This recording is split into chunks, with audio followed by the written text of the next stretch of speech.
मोठी बातमी आपल्या हाती येते। नीट यूजी 2026 पेपर लीक प्रकरणात सीबीआयची एक मोठी कारवाई समोर आलेली आहे आणि नीट पेपर फुटी प्रकरणी सीबीआयने ही कारवाई करत काल ज्या कुलकर्णी पीव्ही कुलकर्णींना अटक केलेली आहे। काल तर ताब्यात घेण्यात आलेलं होतं।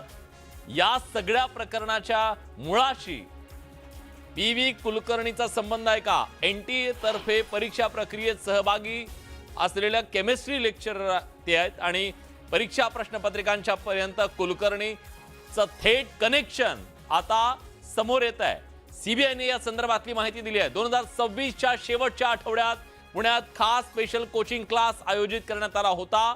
अटक आरोपी मनीषा वाघमारेच्या मदतीने विद्यार्थ्यांना एकत्र केल्याचा कुलकर्णीवर आरोप आहे। त्यामुळे एक प्रकारे आता हे सगळं कनेक्शन कसं समोर येते बघा।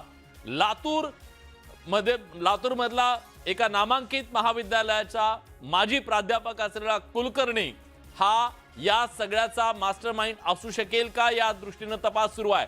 त्याला ताब्यात घेण्यात आलं। आधी लातूरमध्ये चौकशी करण्यात आली, त्याच्या घरी धाड टाकण्यात आली, पुण्यात नेण्यात आलं, पुण्यातून आता त्याला अटक करण्यात आली आहे। त्यामुळे कुलकर्णी हा या सगळ्यातला मास्टरमाइंड आहे का, या दृष्टीने तपास सुरू झालाय।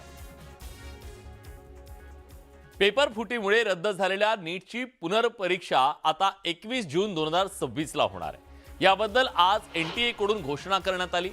3 मे रोजी झालेली परीक्षा पेपर फुटीच्या घटनांमुळे नीटची परीक्षा रद्द करण्यात आलेली होती। पेपर फुटी प्रकरणामुळे रद्द करण्यात आलेली नीटच्या पुनर्परीक्षेची तारीख जाहीर करण्यात आली आहे। एनटीए कडून 21 जूनला नीट पुनर्परीक्षा होणार असल्याची घोषणा करण्यात आली। नीट परीक्षेतील पेपर फुटीमुळे देशभरात मोठी खळबळ उडाली। वर्षभर तयारी करून परीक्षा दिल्यानंतर ही परीक्षा रद्द करण्यात आल्यामुळे विद्यार्थी आणि पालकांमध्ये संताप निर्माण झाला। मात्र आता लगेचच 21 जूनला नीट पुनर्परीक्षा होणार असल्यानं विद्यार्थ्यांना काही प्रमाणात दिलासा मिळू शकतो। अभी एनटीए ने नीट यूजी का नई परीक्षा की तिथि घोषणा किया है। 21 जून को री एग्जामिनेशन की डेट घोषणा की है। अगले साल से परीक्षा, इसकी जो मूल जड़ है ओएमआर, अगले साल से नीट की परीक्षा कंप्यूटर बेस्ड टेस्ट से होगी।